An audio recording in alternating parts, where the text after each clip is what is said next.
So, Evil Dead Rise is the latest instalment in the horror franchise, very successful horror franchise. It started in the early 80s. What did Boys on Film think of it?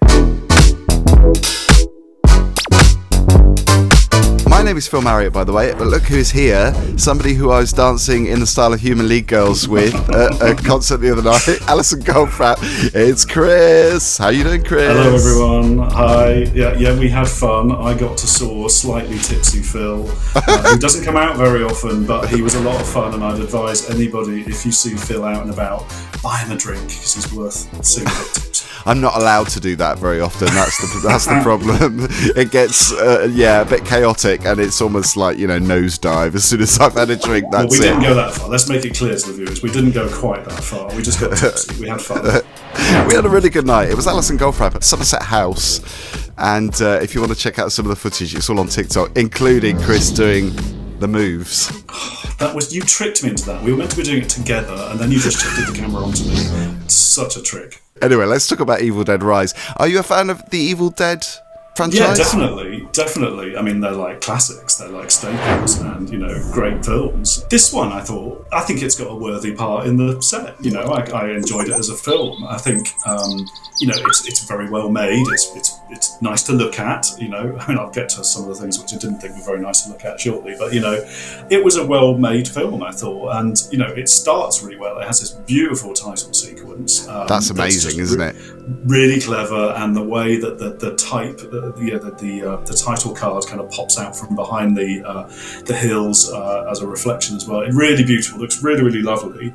But I've got to say that it's a really lovely kind of start to a film, and then it does that thing that lots of films do, where it kind of starts, and then the film happens, and then it comes back to the beginning again to make sense. But it took a really long time for that to happen. They just seemed like totally disconnected for a lot of the film until very near the end. You're like, oh, okay, fine, now I get it. But I felt like I had to wait too long for that. I don't know how you felt about that. But I do agree. It did take a while. I was never bored, but it did take a while to get going, like you say, and also, putting the components together, the story together. It's not a massive story, I have to say. That's probably one of the down points for me.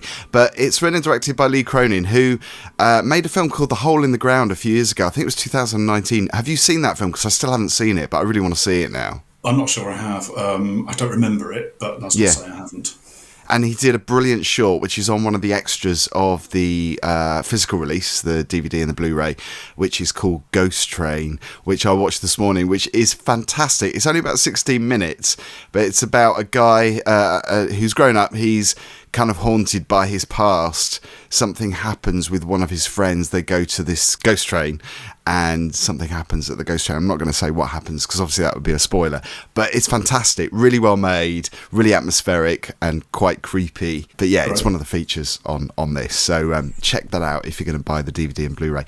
But yeah, this is a great cast, I thought. That's one of the plus points for me, is the casting, because there's one actor who is called Morgan Davies, who's a 20-year-old trans actor. He stars one of the kids, Danny, who's a big DJ, he's a fan of music, and obviously that introduces the evil elements of this film, because he hears spooky stuff on one of the records that he's playing. Plot-wise, story is it was quite thin, minimal, wasn't it? It was a story stretched out over 90 minutes rather than a 90 minutes worth of story. But I wasn't bored. There was a lot going on, and there was a lot of gore and a lot of blood spurting around all over the place, which we don't mind. There's a ton some of gruesome scenes, some really gnarly scenes. I mean, one involving a cheese grater, and one involving horrible. Someone being scalped, which actually took my breath away. I was like, wow, that they really went there. That was quite intense. I love the fact that you're not even talking a bit about the bit towards the end that happens in the underground car park, which I thought was just gross. Well. Yeah, there's some really good gore. I mean, I think that will please horror fans that love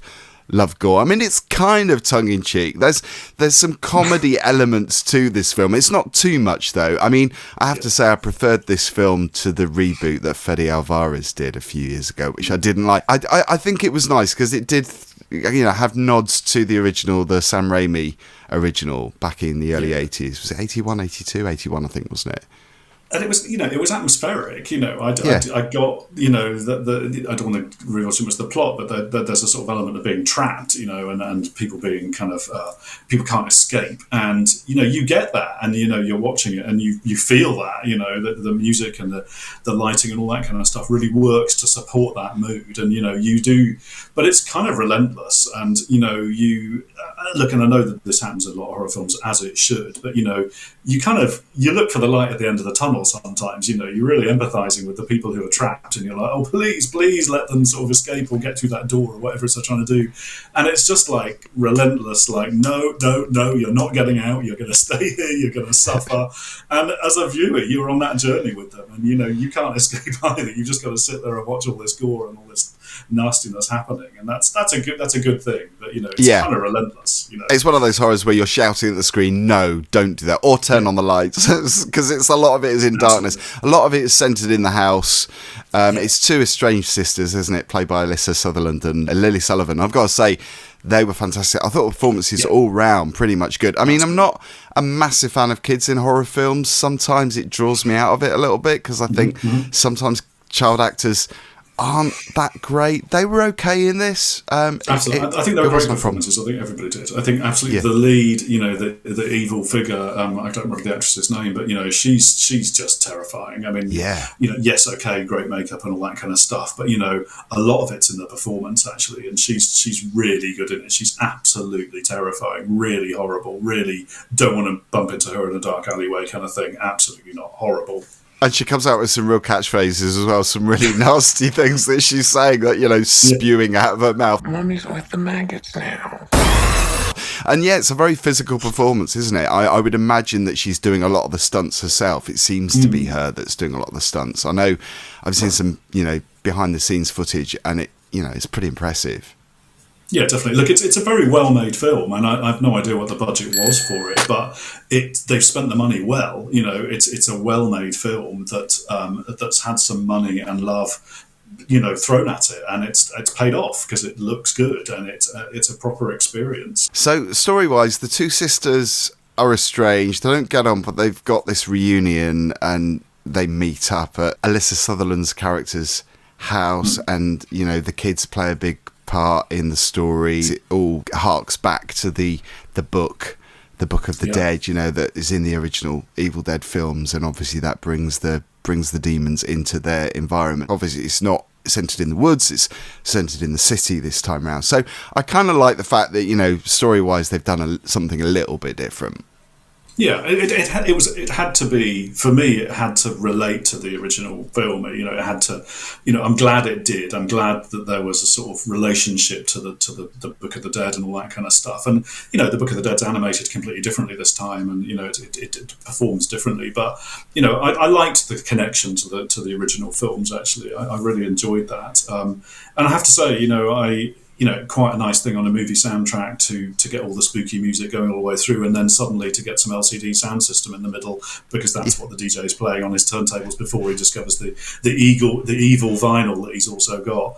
I quite enjoyed that. Like I say, the soundtrack and the lighting and the makeup and the direction and everything really helps to build this mood of real oppression and real kind of being trapped in this horrible situation.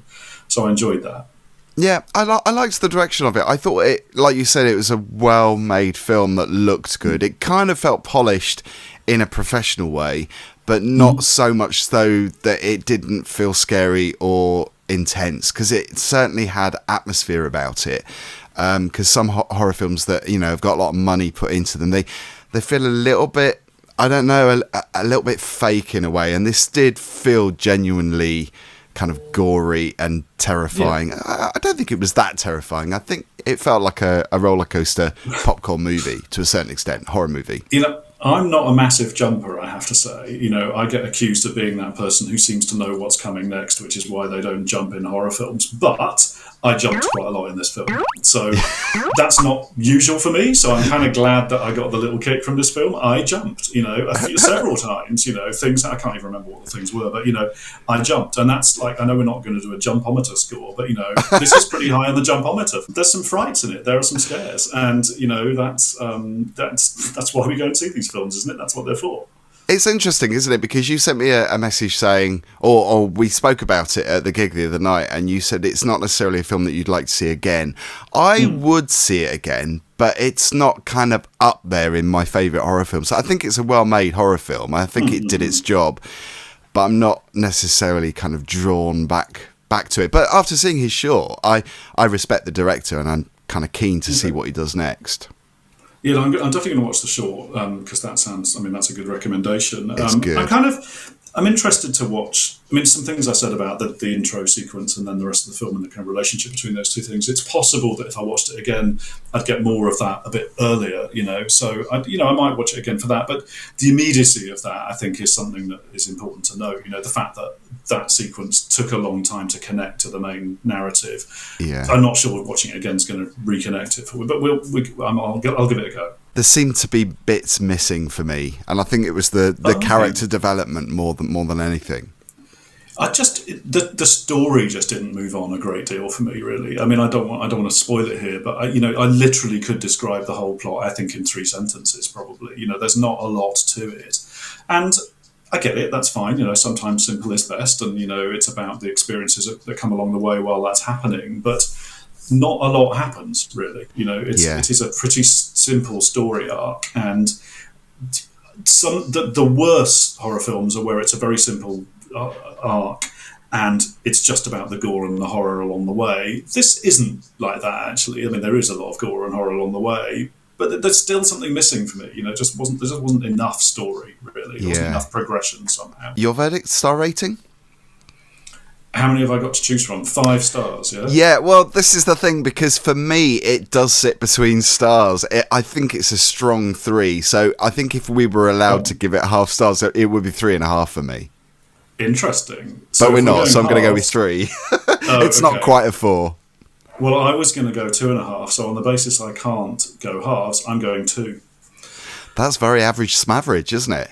That's pretty average because it looked nice. I don't get me wrong, it looked nice. It made me jump, and there was blood squirting all over the place, and some horrible things happened. An LCD sound system happened in the middle, so that was all good. Has it put you off cheese? It hasn't put me off cheese, no. But it just wasn't enough for me, really. I think it's if I could give it 2.5 to sit right in the middle, I would do, but I'm not allowed to, so I'm going to have to go slightly under, I'm afraid. Okay, interesting. So it's Evil Dead Rise. It's available on digital download right now, actually. Oh, well, the 14th of July, but by the time this video goes out, it probably will be. And it's available to buy on 4K, Ultra HD, Blu-ray, DVD. It includes the limited edition Steelbook, which is always very nice, from the 17th as well. And, of course, that special feature, the Ghost Train short, which is well worth checking out. I think, actually, extra-wise, there's not a lot on there because it's just the commentary and the short, but the short is great. So, so check it out. And if you think you might be into Evil Dead Rise or you've seen it, let us know. Drop a comment down below. Be sure to check out the movie review of the film that we reviewed on the screen now, which is kind of similar. And don't forget to subscribe to Boys on Film for more content because we love what we're doing, don't we? Don't we, Chris? We do, don't we? We love forcing watching him these to films. say yes. No, we love watching these films. It's the best job in the world. Thank you as always, Chris, and thank you for watching. And we'll see you next time. Bye for now. Don't be spooked. Don't have nightmares.